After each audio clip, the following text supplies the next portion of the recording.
Em 1969, a agência espacial golpeou a superfície da Lua. O que voltou não foi silêncio, foi um pesadelo. O satélite gritou. Por quase uma hora, a Lua vibrou como um sino de catedral metálico pendurado no vazio. Se você mora em Santos ou em Recife, a sua vida depende hoje dessa carapaça não rachar. O mais desconfortável é que isso não aconteceu em um filme. Aconteceu na vida real. Um módulo da missão Apollo 12 foi jogado de propósito contra a Lua. Era para ser um experimento simples, medir alguns segundos de tremor e desligar os instrumentos. O que os sismógrafos registraram foi outra coisa, um eco longo, persistente, como se alguém tivesse batido em algo oco e a vibração não quisesse morrer. Se a Lua fosse apenas uma rocha sólida, nada disso teria acontecido. Uma rocha absorve, racha, se cala. A Lua não se calou. E aqui, logo no começo, uma certeza de escola começa a ruir, a de que o nosso satélite é só um pedaço morto de pedra girando ao redor da Terra. 14 de novembro de 1969, um Saturno V atravessa o céu. Segundos depois da decolagem, 2 raios acertam o foguete. Painéis falham. Alarmes disparam. Por alguns instantes, a missão parece condenada. Um comando técnico, feito quase no instinto, salva tudo. O foguete segue e, sem que ninguém imaginasse, aquela sequência de azar e sorte seria apenas o prelúdio da pergunta mais estranha que a Lua já colocou diante da ciência. Dias depois, o módulo lunar pousa no Oceano das Tempestades. Os astronautas instalam sismógrafos. Pense neles como estetoscópios encostados no peito da Lua. A ideia é simples: derrubar o módulo de volta e ouvir como o impacto se espalha. Aqui na Terra, um choque assim gera um tremor intenso, e em pouco tempo a energia some dentro do planeta. Na Lua, não. O módulo cai, o chão treme e continua tremendo. Os gráficos sobem, não descem, minutos passam. A Lua segue vibrando. No final, os sismógrafos registram cerca de 55 minutos de atividade. 55 minutos. A Lua vibra por quase uma hora. O silêncio ali deixa de existir. Um dos cientistas resume com uma frase que ele mesmo achou difícil de dizer: a Lua ressoou como um sino. Esqueça, por um momento, a imagem de um mundo sólido e pesado. Imagine bater com força numa laje de concreto, ver o bairro inteiro vibrar sem parar por quase uma hora. Intuitivamente, isso não faz sentido, mas foi exatamente isso que os instrumentos registraram. Se fosse só esse teste, seria uma curiosidade. Mas alguns meses depois, na missão Apollo 13, o experimento se repete. Desta vez, com um impacto ainda mais forte. E o resultado é ainda pior para a intuição. A vibração não dura minutos. Dura mais de 3 horas. 3 horas de eco sísmico no vácuo. Para uma vibração durar tanto tempo, a energia não pode ser absorvida rápido. Ela precisa viajar com pouca resistência, em uma estrutura contínua, rígida, com baixa dissipação interna. É assim que um sino funciona. E não é assim que a gente espera que o mundo inteiro se comporte. Aqui na Terra, impactos são engolidos. O interior quente, as camadas plásticas, a água, tudo ajuda a amortecer. Na Lua, não. A energia corre, bate, volta, rebate de novo, como se estivesse atravessando algo que não oferece muita resistência. Como se faltasse miolo para engolir o choque. A matemática da Lua também não ajuda a acalmar. Quando comparamos massa e tamanho, chegamos a uma densidade média de cerca de 3,3 gramas por centímetro cúbico. A Terra tem cerca de 5,5. Em linguagem simples, é como pegar 2 cocos do mesmo tamanho. Um pesa o que você espera, o outro parece estranho, leve demais, como se tivesse mais espaço vazio por dentro do que deveria. Na prática, isso significa uma coisa incômoda. Para o tamanho que tem, falta massa lá dentro. Se a Lua fosse uma construção, ela estaria com um casco oco. E o que acontece quando uma estrutura dessas começa a sofrer pressão externa? Não quer dizer que a Lua seja artificial. Quer dizer que o modelo de bola sólida e uniforme não dá conta de explicar tudo o que vemos. Quando você junta isso com o sino de 3 horas, o desconforto aumenta. E de um lado, a explicação oficial fala de uma Lua antiga, seca quebrada por bilhões de impactos, e de outro, os dados se comportam como se estivéssemos batendo em uma casca rígida, envolvendo o interior menos uniforme. Não é preciso acreditar em nada exótico para sentir o conflito. É suficiente perceber que a resposta real é, no mínimo, menos simples do que ensinaram na escola. Agora, olha para a superfície. Se a Lua levou pancada de meteoro por eras, a intuição diz: quanto maior o impacto, mais fundo o buraco. Só que, nas fotos de alta resolução, outra coisa aparece. Muitas crateras têm centenas de quilômetros de largura, mas só alguns quilômetros de profundidade.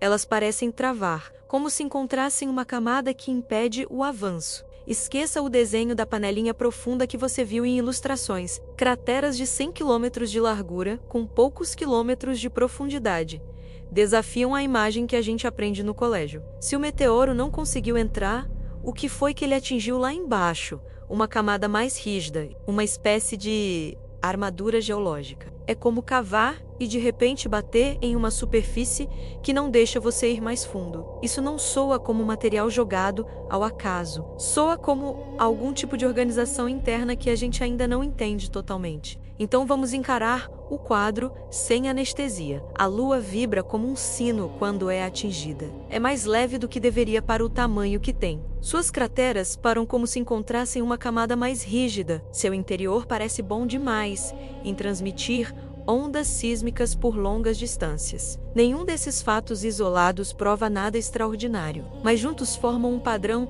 que não combina com a imagem de uma bola maciça e totalmente sólida. E tudo isso acontece antes da parte realmente perigosa, porque o que está em jogo não é só entender o interior da Lua.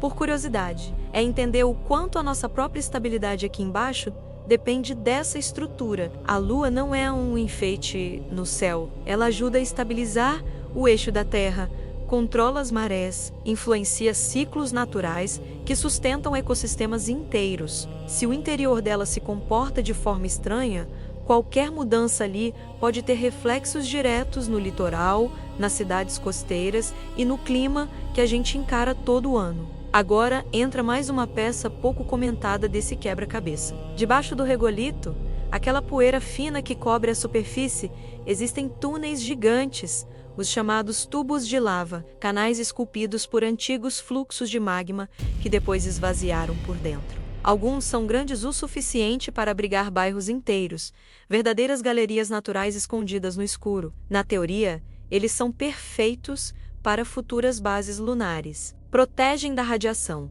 protegem do frio extremo, protegem dos micrometeoritos. Imagina uma cidade construída dentro de um desses tubos, protegida, isolada, segura.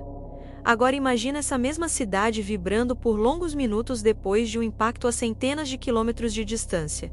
Paredes sacudindo, estruturas balançando, equipamentos falhando. De repente, o abrigo perfeito ganha uma sombra. Hoje sabemos que esses túneis existem. A pergunta que quase ninguém faz é simples e incômoda. E se eles não forem espaços isolados, mas partes conectadas de algo muito maior, em um corpo que já se comporta como um sino, qualquer rede de cavidades se torna um sistema de caixas de ressonância. O que era refúgio pode virar amplificador. Para piorar, a gravidade da Lua não é uniforme. Há regiões em que a atração é maior, os chamados mascons, concentrações de massa que puxam sondas e naves mais do que o esperado. Em vez de um interior homogêneo, o que os dados mostram é um mosaico. Áreas com mais massa, áreas com menos, como se houvesse nós de estrutura mais densa espalhados por dentro. É aqui que muita gente quer pular essa parte e voltar logo para o perigo na Terra. Mas entender essas manchas de gravidade é entender onde o casco está mais tenso. Agora junta tudo, um corpo que vibra por horas quando é atingido, uma densidade média mais baixa que a esperada. Crateras gigantes que travam, túneis gigantes subterrâneos, regiões de gravidade mais forte e um papel crítico na estabilidade da Terra. Nesse ponto, a pergunta deixa de ser isso. É só curiosidade lunar e passa a ser quanto da nossa segurança está apoiada em algo que a gente ainda não entende. Existe um cenário extremo, estudado mais como limite do que como previsão, que assusta até quem o calcula. Se a estrutura interna da Lua tiver zonas frágeis e cavidades se acumulando, e se uma região crítica ceder, o centro de massa dela pode se deslocar. Em termos simples, o peso da Lua mudaria de lugar por dentro.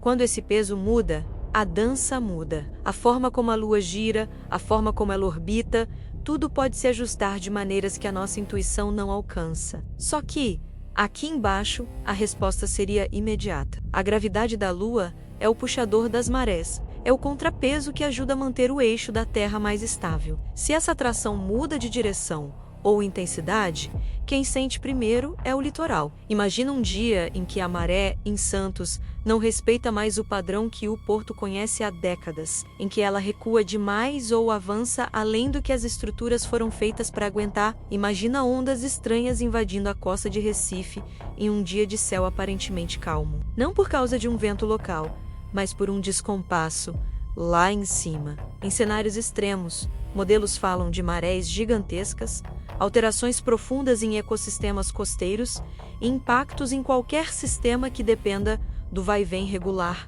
do mar. Se uma falha interna for grande demais, o quadro fica ainda mais pesado. Alguns modelos consideram a possibilidade da Lua se fragmentar, virar uma nuvem de pedaços em órbita, uma espécie de anel denso ao redor da Terra. Parte desses fragmentos ficaria lá em cima, mudando o nosso céu para sempre. E outra parte cortaria a atmosfera em alta velocidade, aquecendo o ar, desenhando riscos brilhantes e, às vezes, atingindo o solo. O eixo da Terra poderia oscilar mais. As estações se tornariam menos previsíveis. O clima, mais extremo. É importante ser claro, ninguém está marcando data para isso. São cenários de limite, mas cenários que servem para mostrar o quanto a nossa rotina na Terra depende de algo que, até pouco tempo atrás, era tratado como assunto encerrado. Se a sua casa dependesse da integridade de uma barragem lá no alto da serra, você exigiria medição constante de rachaduras. Com a Lua, deveria ser igual. O problema é que por décadas paramos de ouvir o interior da Lua. Depois das missões Apollo, os sismógrafos foram desligados. O foco da exploração mudou. Marte ganhou a vitrine. Exoplanetas viraram manchete. A história do sino lunar ficou perdida em relatórios e artigos. Para o público, a Lua virou cenário. Para a ciência, um capítulo quase fechado. Agora, estamos voltando. Missões como o programa Artemis planejam pousar de novo, especialmente na região do Polo Sul, justamente onde gelo de água pode servir de recurso para bases, e justamente onde a geologia parece mais ativa, com falhas, escarpas e sinais de que a Lua está se contraindo e gerando tremores próprios. É como se tivéssemos decidido erguer casas em cima da parte mais trincada da barragem. E faz sentido científico, mas também obriga a tratar essa volta como uma inspeção de casco em escala lunar. Daqui a alguns anos, os novos sismógrafos vão revelar se o sino ainda toca do mesmo jeito, ou se o som já está mudando. Em paralelo, existe algo mais antigo do que qualquer sismógrafo: mitos e símbolos. Há tradições que falam de um céu sem lua e de uma nova era que começa quando ela aparece. Em muitas culturas, ela é desenhada como um olho no escuro, um vigia silencioso sobre a Terra. Hoje, trocamos deuses por modelos matemáticos. Mas a sensação estranha continua, a de que esse objeto não é apenas mais um. Do ponto de vista prático, a Lua é instrumento.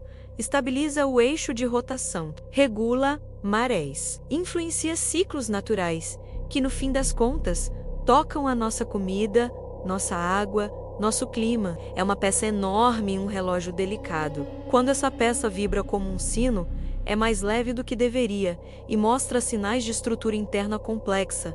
A pergunta deixa de ser um exercício de curiosidade, vira uma pergunta sobre segurança. Especialmente para quem vive olhando para o Mar de Santos, de Recife, de qualquer costa que depende de marés previsíveis. Quem chega até aqui normalmente sente duas coisas ao mesmo tempo: um frio leve ao perceber o quanto a nossa estabilidade depende de algo que nunca controlamos, e um certo alívio por finalmente ver esses fatos organizados, sem exagero barato, mas sem esconder o quão estranha é a Lua quando olhada de perto. Se você está aqui, provavelmente não se contenta com explicações rasas. Quer entender onde os dados terminam e onde começa a parte que a ciência ainda está tentando encaixar. Depois de tudo o que você ouviu, talvez a Lua nunca mais pareça apenas um círculo branco no céu. Ela é o estabilizador silencioso que segura o eixo da Terra, puxa os nossos oceanos e, ao mesmo tempo, responde a impactos como um sino ressoando no vácuo. Saber disso